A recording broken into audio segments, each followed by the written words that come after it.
Guys.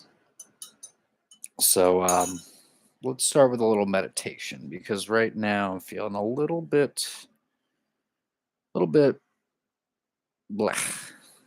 I had a fun little gang stalking thing today, but this is called Reptilians, and that is what I'm here to talk about. Okay, so first let's do a meditation. So actually, let's do a classic one. I would like you to, or I'm going to follow my breath, and you can follow along. So let's do it for about a minute. Let's go from 38 to 38.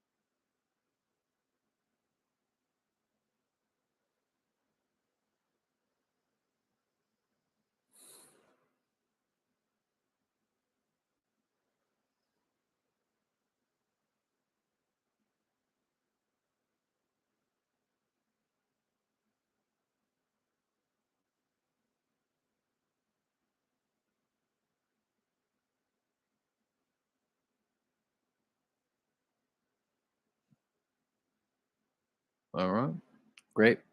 So we did 38 to 38. Now let's finish it off with a little bit of actually reading RPG Life Monsters. So, so RPG Life is my life system, and it's been helpful. And I think that this section is one of the most helpful sections. So let's just read through the whole thing, and then we'll go from there, and we will talk about reptilians. This is just the red text. So this is red text for monsters in RPG Life system. Loosh Farm. If you feel really bad around someone, maybe that's not the best person to be around. Antagonist list. Anyone who makes you feel bad. Could I let go of thinking about anybody on my antagonist list? Fear. Call their bluff. Could I let go of thinking about any of my antagonists? What isn't up to me? Why worry about it? You're not okay, but you could be. The carrot. You might be likely better off avoiding that whole situation.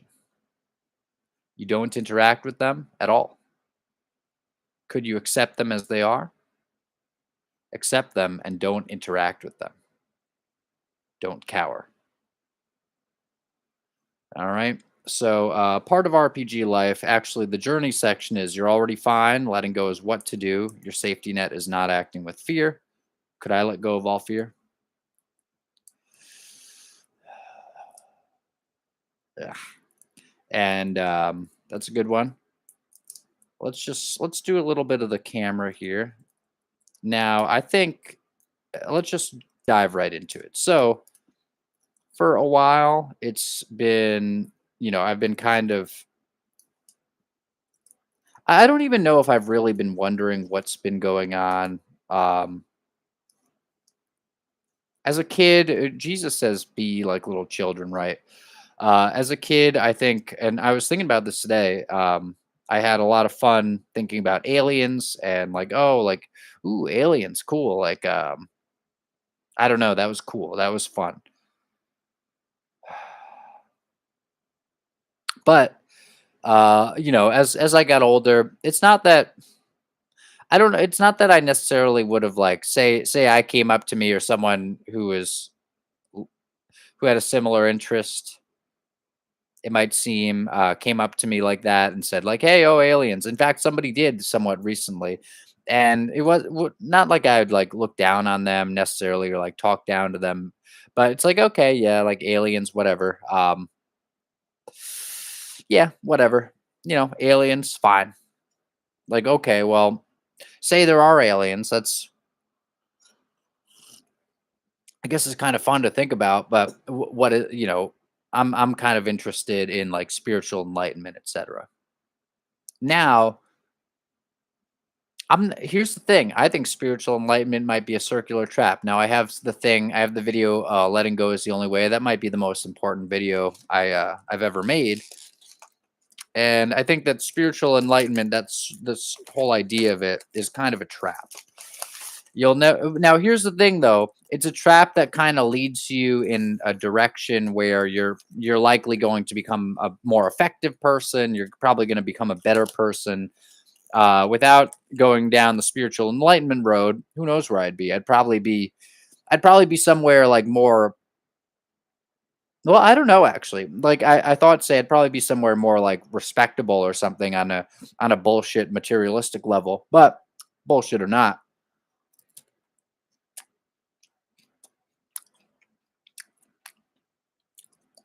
but at the same time, if you're already fine, then like it's really just about like you let go back to being fine, and otherwise you're okay.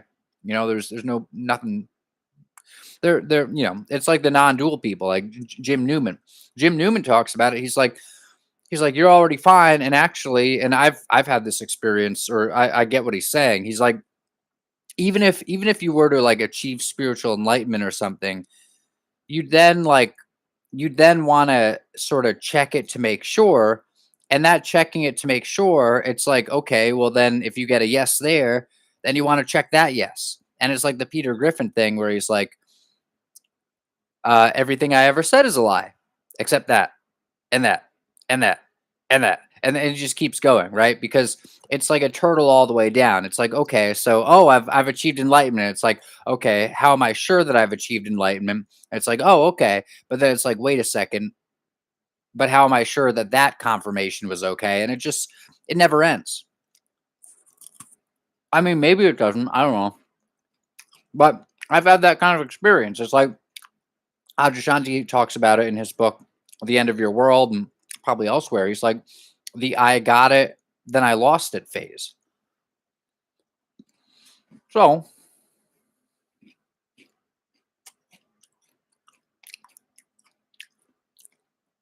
um, so how does this lead to reptilians? Well, it leads to reptilians because aside from the idea that, okay, spirituality might be some kind of like there may be like good things about the loop, and the loop may sort of like you may sort of shake off a lot, and perhaps you keep going on the loop until you shake everything off, and then suddenly you're like free and you fly away or something, proverbially. It's like, okay, like you're running around on a treadmill, but then eventually you work off all your calories and suddenly you're looking great. And it's like, oh, okay, fine. And then you run straight through the treadmill or something. Like it's a circular treadmill, but then you run through the floor, the circle floor. But hold on.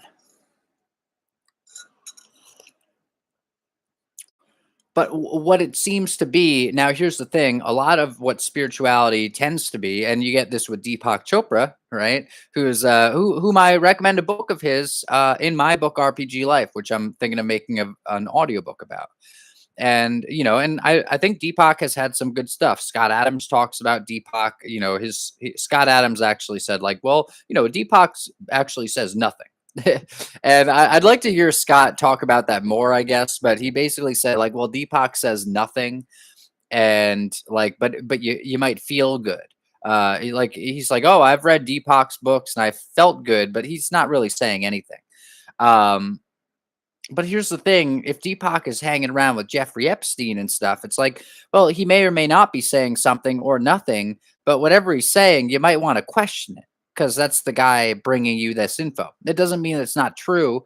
And I think there are a lot of really helpful things. I'd still say the Book of Secrets, which I recommend in that, it's pretty good. And actually, I recommend. Do I I don't think I recommend both of them, but there's an Osho book called The Book of Secrets, and the Osho book is good too. There's actually also an Osho book called The First and Last Freedom, or Meditation, The First and Last Freedom. And there's a Krishnamurti book called The First and Last Freedom, which is another book on my recommendations list. Now, neither Osho book is on my list, but I've gotten a lot out of Osho stuff. In fact, the Following the Breath thing that we started with, that's I think that's the first meditation in Osho's Book of Secrets, which I likened uh, to eating like chocolate chip mint ice cream. Like you like it's a huge thick book, but and it's got even a DVD in the back where you can listen to Osho talk. And if you don't listen to Osho like where they clip them together, if you actually just listen to him like actually talking, he talks so slowly. Osho talks, if I were to talk as slowly as Osho, you'd probably get pissed because it's just, and actually, like, even if you like Osho, if you listen to him actually talking without them clipping it together, which I'm not really a fan of anyway, it's like it's kind of almost, it's like, man, like really, like really, he's like, you must follow the breath, for if you don't follow the breath, then you may not reach the salvation. And like he taught, he like that might be that actually I think I went a little faster than he does. He talks like that, and he but like this entire book is apparently just him talking, written down, and it's great. The Book of Secrets, I'd recommend it. Now I don't think Osho's that great of a guy either. He's talking about like baby killing and stuff as if it's a good thing. Quick way to find out if someone actually has morals: see what they think about so-called quote unquote, blank blank shun, like see what they think about that. That's a quick test of morals, man. And most people fail. Most people either don't really think much of it, or they haven't really thought about it, or don't even really know what it is. But that's a super quick test of morals, and most people fail. And I think Deepak probably failed on that too. And lo and behold, whether he failed on that or not, lo and behold, Deepak's going around, getting compliments about his how predatory he looked from Mr. Epstein, right? Or so it seemed in some of the messages, at least some of the stuff that I read on a Substack article, apparently collecting some of the messages he and Epstein sent to each other in one way or another. And it really seems like I don't know, man. Yeah, here's one of your paragons, and then the guy in the Substack article had a long list of these people who just were totally silent on, or maybe not totally silent, I don't know, but he said that they, like Tony Robbins, 9 million followers, didn't say anything about it. This person, blah blah blah. This person, blah blah blah, and just a list of people who were like supposedly friends with Deepak. I was listening to a Tony Robbins audio, and it's kind of cringe inducing these days, but it's from Get the Edge. It's like day 7, I guess it's the free day. It was the yeah, well, in any case, and he's like, oh, Dr. Deepak Chopra, and then in Personal Power 2, he's like, oh, Dr. Deepak Chopra, and it's like, yeah, well, that didn't age well. I wonder what you knew, Tony, back then. But then again, it's like, well, how many of these people weren't involved in that? And here's the thing: it's like it's kind of cheap to say, because it's like really like, so is every person who ever talked to or about Deepak obligated now to give some kind of like, now, okay, he was a bad guy kind of thing in public? That's a little bullshit. They're not obligated to do anything. That said, you wonder who else might have been part of it at the very least, or who knew about it and then still talked about him, etc. I'm not looking to get on Deepak's case, but what I am saying is, um, actually, I'm not. How did I get to Deepak? In any case, reptilians. Oh well. In any case, yeah. You look at this spirituality and stuff, and so often it seems like these people actually they really don't give a shit about morals. Like Deepak, one of the things he apparently said or messaged to Jeffrey Epstein was, "I'll ride the tiger until I die," something like that. And it's like, all right, well, there you go. That's apparently where his heart uh, lay. And of course it's like, oh, is Deepak going to get convicted or anything? It's probably not. I don't know. Are any of these people going to get convicted? Some people seem to suggest that Epstein probably, probably nothing ultimately happened to him, and whatever they say happened to him. I'm not saying yay or nay, but can you really trust that?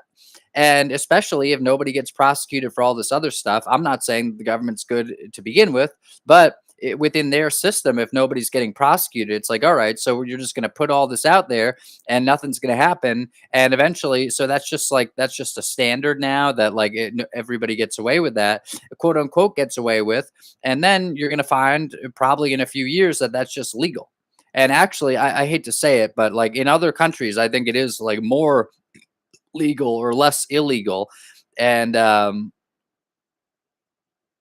and yeah, like, you hear stories about India. I don't know where Deepak lives. I'm not looking to say yay or nay about what happens in India. All I'm saying is that, well, apparently America would be no different, apparently, because depending on how rich you are and how famous you are, nothing happens. And apparently, this was probably known fairly widely, especially given that it seems like a lot of the people supposedly making and or enforcing these rules were a part of it, right?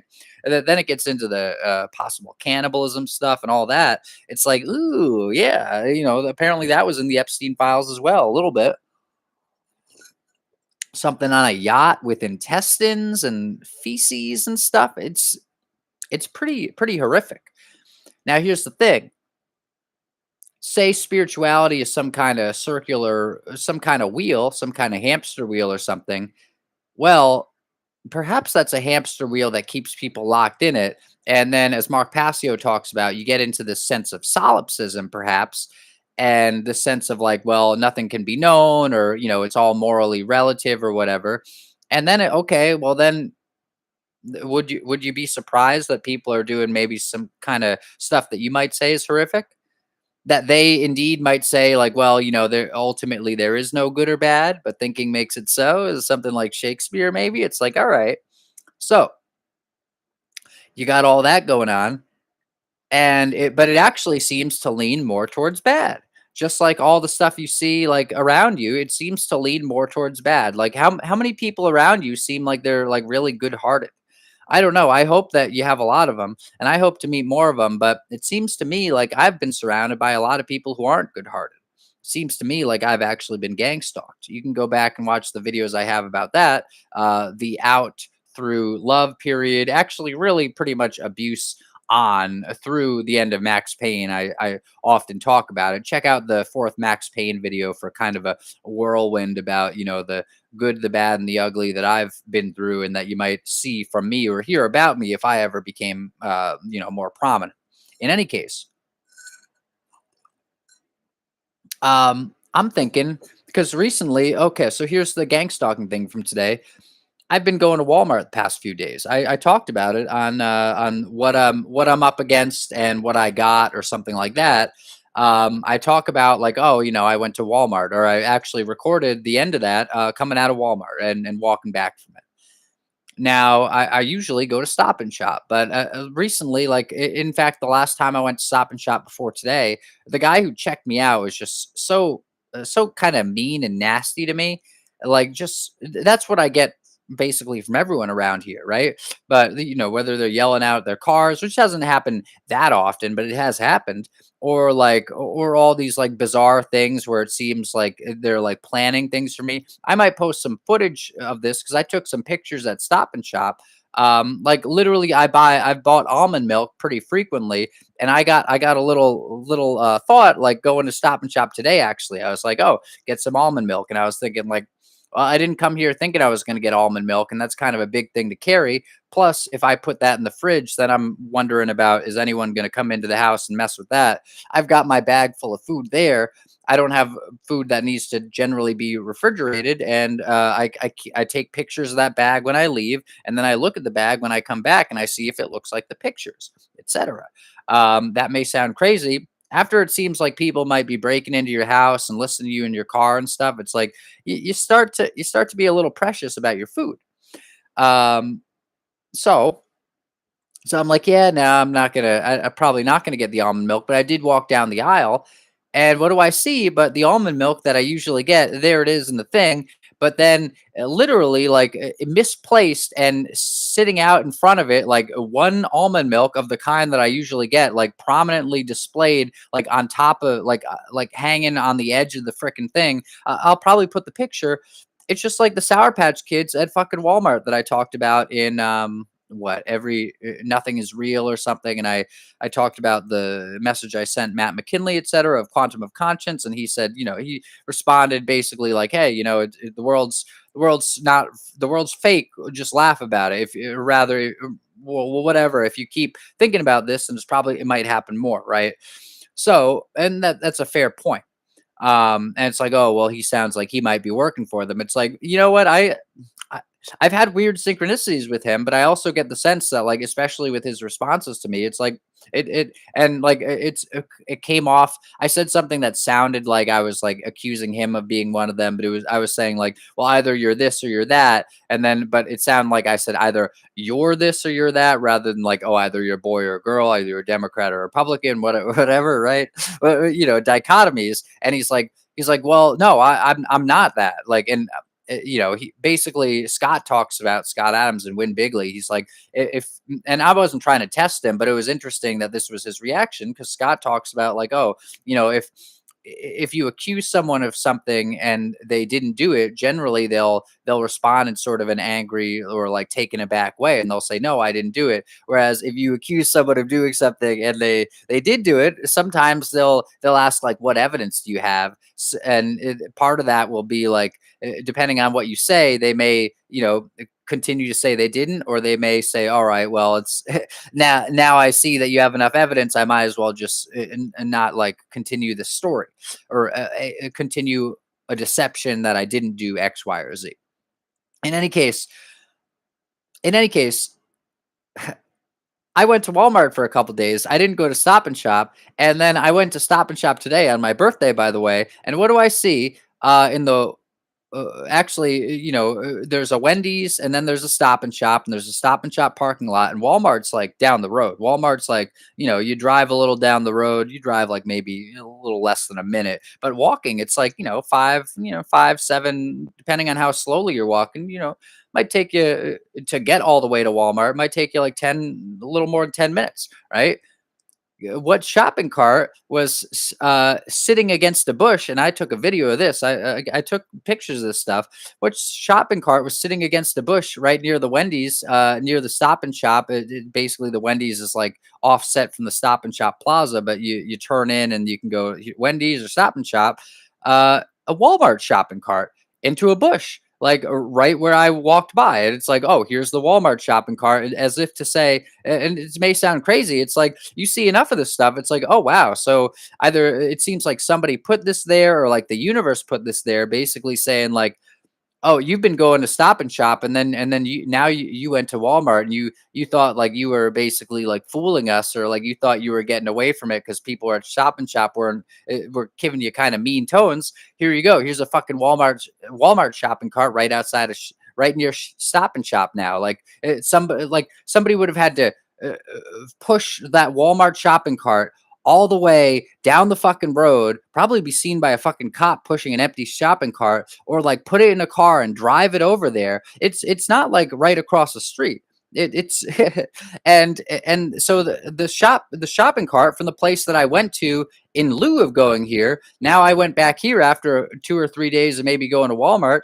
and here's the Walmart shopping cart in the right near the Stop and Shop. Now it's like, that's the kind of shit. It's like a mean joke. It's like people play. It's like, oh, Matt, are you certain that that was for you? It's like, I'm not saying that I'm not saying that was definitely for me. I'm just saying you see enough stuff like that. Not to mention the almond milk set out. Just like when I went to Walmart, and it was like all these generic candies, but then my childhood favorite, like Sour Patch Kids, was in front of the generic candies. In, I think, in the same little end cap of a register that I had bought a generic candy thing from the day before. And I went back to check, like, oh, am I going to buy another one of these like little generic candy things for 88 cents? By the way, 88 HH. I was talking about that on the fucking last Max Payne video. I wonder if it was that price before I made that video. Who knows?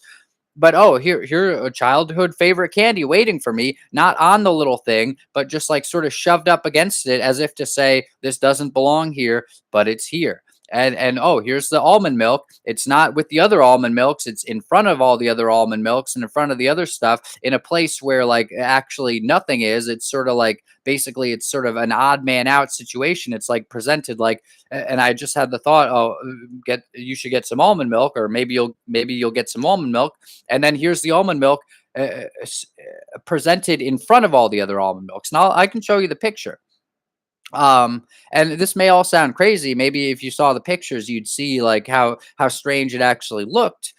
Because I'm not sure I'm explaining it very well, but it's like that plus the shopping cart plus the way that people act. And by the way, when I was taking a picture of that, when I was taking the picture of the almond milk, one of the gang stalkery things or gang stalkering things that apparently happens is that people will kind of like get in your way. And in fact, I looked at this thing called the Manual for Gang Stalking. Apparently, the story was that it was like sort of a chapter from a manual given out, but one of the things was like get in people's way, and that's what they talk about. And so as I was like standing back to take a picture, this woman came up right next to me, and then seeming to look at something behind me, and like I kind of stood my ground because I was like, is she doing this because it's me? And then maybe I kind of stepped like a little to the side, and she went around me, but she basically like orbited around me like a close fucking moon to my planet. And like it's like, oh man, that you put all this stuff together, it's like, oh, it's just confirmation bias. It's like any one of these things would be like, all right, whatever. All these things happening and happening over and over and over again. It seems like a joke's always on you, and all these like, oh, this item that you usually get, it's right here, and that item that you, it's like, look, if I'm trying to convince you that gang stalking is real, then maybe this isn't the video to come to. I'm just saying it was interesting stuff, especially on my birthday. Not to mention that the reason I went to Stop and Shop today was to get a gift card for my uncle. And of course, right in the gift card section, there was this guy, this big guy who seemed to be like getting in my way, or placing himself where I was gonna be the last time I went there. Now this big guy's over by the freaking cards, and then it's like, okay, so I picked out a card or whatever, and then I was looking at their little gift card display, and I was like, oh, and I was looking around, and it's like, okay, well, guess what's right in front of the gift cards? Now this guy's over here, and his thing is now in front of the fucking gift cards, and I'm like, all right, and so I think about moving it, and I'm like, you know what, I'm not gonna move it. It's like he was like standing a little away from it, but it's like if I moved it, that probably would have been seen as aggressive, etc. So I like reached past it to the fucking gift card display, and I like took an iTunes gift card, and I was like, oh, I'll take this one. It's like blue, and it's like, oh no, I'll take this one. It's like $25. It's multicolored, and because I thought like, oh, at a certain point, you're like, how do I go off script? It's like, they may sound crazy, but it's like, did they want me to get the blue one? It's like if it feels like at a certain point, it's like if it feels like something is the right one, then if it's like, well, maybe it's like the almond milk thing where it's like, no, they were kind of planning for you to go there, planning for you to get that. So it's like, all right, so I took the multicolored one, and then I'm walking around the store for a little bit, and then eventually I walk back there because I'm like, you know what? I'm not sure I have the money to get him a $25 iTunes gift card. I will, and this one is specifically that. I'm gonna go get the blue one. That felt good enough anyway. It felt like it didn't feel quite as good to get, like there was some kind of internal pushback on the $25 one with the multicolor. So I was like, all right, I'm gonna go back. And now when I go back, like the guy is like literally right in fucking front of it. Like I'm not sure, or in any case, like basically, however it was before, it was like double obstructing it when I went back to change it. Or you know what? It might have been like, I don't know, maybe the first time it wasn't obstructed. And then when I went back to change it, now his thing was like literally in front of it now. And it's like, well, Matt, that just sounds like he just happened to be there. It's like, again, if each of these things is just happen to do, just happen to do, just happen to be, then fine. It might just be them doing whatever they're doing. If everything seems to be getting in your way and everything seems to be like, oh, this is the exact item I would get, and something strange is going on with it, or they say like sometimes they'll, like, for example, I used to get Admiral Nelson's, vodka, and, I'd go into the local liquor. It wasn't like I got like a crap load of alcohol, but like that was like basically like my favorite vodka brand to get. And so I'd frequently get it. And then like literally the past like 2 or 3 times I went there, and I'm not sure, I might not get alcohol again until like I have a job and I'm moved out. I thought of like I even wrote that down. And I was like, you know what? Like, I don't know if I want to should all over myself and write all these rules. I haven't drunk alcohol and or bought alcohol for that matter. Like since then, actually, still since then, I have had the money for it, but and I haven't drunk alcohol probably for like maybe just under over 2 weeks now. I'm not sure. In any case, might have been the Max Payne video that like last time I was drinking or something like that. Or maybe like the Kingdom Hearts, getting my way out of here, which might have been recorded after it. In any case, I frequently got the Admiral Nelson's kind, or frequently enough. And then the last 2 or 3 times I went there, like to the point where I've been wondering, like, well, or I was wondering, are they going to have it this time? Because like literally all the other things are there, and then where the Admiral Nelson's used to be, it's just like total empty space. And it's not like I had bought them out necessarily. I mean, I don't. Maybe you could say maybe I did. I don't think I had. But one of the things is they talked about in the manual for gang stalking or whatever. It was like find out what this person likes and then make sure that it's like not there, like the things that they like having. Not to mention that I love poppy seed bagels, and this may have been before I even realized, but it seems like no one has poppy seed bagels anymore. And then I went and looked online. I'm like, why does Dunkin' not have poppy seed bagels? And then someone in like 2020 or 2021 was like, why? I used to get poppy seed bagels all the time. Just recently, or just last time I went, they didn't have it or something. It seemed to suggest that other Dunkins did have it, but the Dunkins that I went to, suddenly, like nobody ever had poppy seed bagels anymore. It's like maybe this shit's been happening to me for years. In any case, it happened with the Admiral Nelsons. And then in other cases, it seems like they'll take stuff where you frequently get it or things that you frequently go to in a store, and they'll sort of ostentatiously put it like slightly out of place, but like forward. And it's like, what, Matt? It was slightly misplaced. It's like, no, it wasn't just like crooked or something. It was like sitting like on the edge of something that an item actually wouldn't be. It was like stuck out like a sore thumb. Like this is the item you usually get. It's like at a certain point, it's like, is this synchronicity? Is this what? And what I think it is about it, it really might be reptilians. Now, this is the craziest place to take it. And it's like, okay, well, Matt, you may have sounded somewhat compelling, but now it's like, okay, what? You're like David Icke now? It's like, look, this is probably not going to sound more compelling than that, but back in college, there's this legal thing called salvia, and it was legal. It may not be legal anymore. I wouldn't really recommend it either. Even back then, after I like tried it with my friends, it'd be like, like none of us like really said like, oh, that was fun. But it was like if you smoked enough of this salvia, which we bought from like a literal tobacco shop, it was over the counter legal. I don't even think you had to be a certain age. But I don't know, but if you smoked enough of it, like it was like an intense hallucinogen. It was an actual hallucinogenic experience. And I remember one of the couple times, maybe it was like 2 or 3 times, but I think this was the one where like I actually smoked enough of it where like it was like a real like woo. Like apparently there was some guy who like smoked salvia and jumped out a freaking window or something. Like if you smoked enough of it, and the guy when we bought it, he was like, "Be careful of that stuff." It's like, but I smoked enough of it where like I had like I think a couple of experiences like kind of quickly, and one of them it felt like I was trying to get off the bed, and I was like sort of caught in like this loop of like rolling, like roll over here, roll over here, roll over here, and it felt like I couldn't get out of it.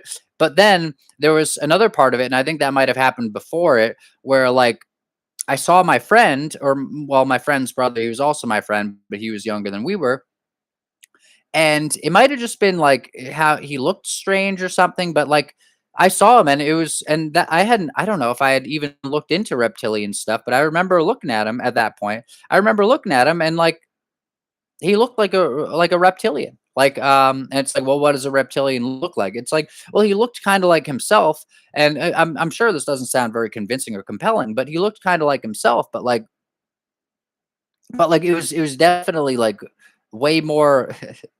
Look, this is I'm just telling you my experiences, and like because I'm looking to see what's true or not, but it was way more reptilian than usual, right? Like I don't know it, and so like it looked like he was standing there, and like he was sort of like a young reptile with like red hair basically, and it was like, oh man. And so mix with all this gang stalker stuff, mix it with the idea, and it's not just like mixing and matching. It's like, well, how do things fit together? It's like, well, this gang stalker stuff sounds bizarre, and it's like, how does this even happen? Like, how are this many people like for example, the Walmart experience I talked about in one of the live videos recently. You can maybe go back and look at it. It's like, how is everybody how is it how does it seem that like everybody both in the store and in the parking lot, like people are like, it's like street theater going on, but it's like people waiting in cars and they're all hunched over, like sometimes I've been, not more recently, I haven't been driving my car more recently, but I've been like hunched over sometimes, like trying not to, like, because I've had like a blinkers, basically, like they apparently in gang stalking they sensitize you to certain stimuli, and one of them was blinkers. And so, and I can actually point back to the actual time where, like, neuro-linguistic programming, you might say, association, like I can point back to the actual event where the association happened. And I did even an NLP exercise. I think it helped a little bit, but still not totally there. But like basically, like I got very sensitized to blinkers. And so it may sound strange. I remember actually looking at blinkers when I was a kid, and like it was kind of cool. Like, oh, like I remember it was like sort of hypnotic or like just kind of comforting or calming. But nowadays, it's become like a real PTSD or like a trauma point or a stress point for me. So like I'll be like looking at somewhat recently, I'd be like looking at my sort of, doing this and like to block out like the external stimuli. And so, in this Walmart parking lot, I'm looking at this, looking around as I'm going through it, and there are all these people in their cars, and that's sort of a common gang stalking thing as well. All these people in their cars, like on their phones and shit, and like a lot of them are like doing this, or like at least one guy is up, like bizarrely, like up against the side of his fucking car, like holding his phone right out like this, like super super low. He might have been the only one super much doing that. Another guy was actually lying down, like lying down in his car. That was the one who was like double parked facing me as I was leaving the parking lot, and it looked like the car might have been empty. And I was thinking, well, there's probably going to be someone inside it, right? On his phone, right? Yes, there was. He was lying down in his car on his freaking phone. It's terrifying. It's you see enough people like this. It's like I'm walking through a fucking, like this is terrifying. It's like if everyone's like putting on a say, I'm not saying that it necessarily is the case. It might not be, it may be, but it may be that if everyone is putting on a show for you, it may be that like, well, what if they decided? It might be like, what if they decided? It might be that they all just turn on you suddenly, and it's like, well, if they're all on the same fucking wavelength, what are they gonna do? Like clearly, it's they call it gang stalking for a reason, right? That's a big fucking group of people. And so I'm walking around. It's like, how are all these people, fucking, how are all these people just like coordinated like this? Like, how does that even work? Are they all paid? Like, if they are, I'm not saying they definitely are. I'm looking for the truth here. I'm looking for what's true. It might be, it might not be. It might be, it might not be. It seems weird though. It seems weird. And it seems weird or not, if it is the case that all these people are acting in a certain way, then how would they all be on the same wavelength? How would they all be coming together like this? And like, what orders are they following? Like, is it a government thing? Like, oh, the guy in the gang stalking video in the supermarket who was like, oh yeah, he literally named his government pay grade. And then I looked it up before he said look it up in the video. I already had looked up, and I'm like, oh shit, like that is a government pay grade. Like, how did he just fucking throw that out? He's like, oh yeah, I'm a retired military guy. It's like, are they all on some kind of pay grade? But then it seems like so many of them, like even if they were, it's like that's an incredible operation. And how do they all know so much about me? And like how are they all like hitting specific like triggers of mine? And like I looked out my bedroom window the other day, and there was a guy in a car, like I guess waiting to turn left or something, and maybe a school bus was about to go past. So it looked like he was just parked on the fucking road, but he was also like hunched over looking at his fucking phone. And it's like, and I was looking at him, and that was before I saw the other guy. It was like, is this guy fucking, it was like, is this guy fucking making fun of me? It was like, really? Like, is this guy, like, is this guy another guy, like, trying to do something to, and it's like, "Oh, is he making fun of you?" It might be, I don't know, because if you see enough people like this, then Seems like maybe they are. I don't know. It seems like it might be for you.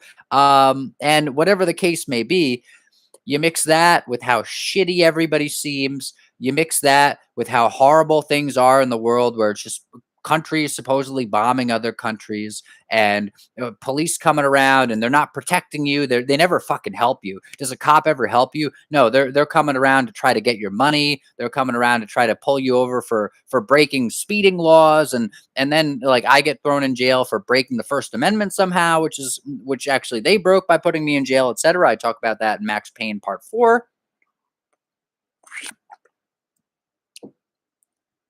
You have all this stuff going on. It's like, well, this seems like a really dark world. It seems like a lot of people are fucking coordinated. Then I had that Salvia experience, all the, all those years ago, where it seemed like there was a reptilian guy. Then you look on what Dark Matter. It has a big 4 in the logo, and it says like, oh, reptilian transformations. It's a YouTube video, and I'd say, it's an interesting video, but perhaps the most interesting part. Check out Chelsea Clinton being interviewed, and it looks like she keeps fucking changing. It looks like she keeps distorting. And it's not just that though, because they keep cutting away from her, and the other hosts on the freaking thing keep saying like, they basically they keep like dropping little hints, like they keep saying like, oh, when did you realize you were changing? And like it may sound crazy, but if you watch the video, it's like it seems like they're all basically trying to tell her like, hey, you're looking weird. And what does she start looking like? She starts looking like it starts looking like her face is like wildly distorting. Then you hear about the queen, and like somebody said like there was somebody outside the palace, and I thought to say Washington. Well, there you go. London, the city of London or whatever, Buckingham Palace, and she's talking about how basically how the queen like turned into some kind of reptile or something. I'm not saying this is the case. I'm saying that somebody was talking about this. And you see all this other stuff, not to mention the video of the queen like going and meeting people, and then the kid just like there's a kid in line like waiting to be greeted by the queen. He literally runs out of the freaking room just before she gets to him. It's like not that it seemed like he knew she was going to turn into a reptile or something, but like it seemed like he was just terrified of her. It's like, oh, this little old lady, what's so wrong with her? It's like, oh well, he was the queen. He was nervous. It's like he ran out there like she was an actual monster.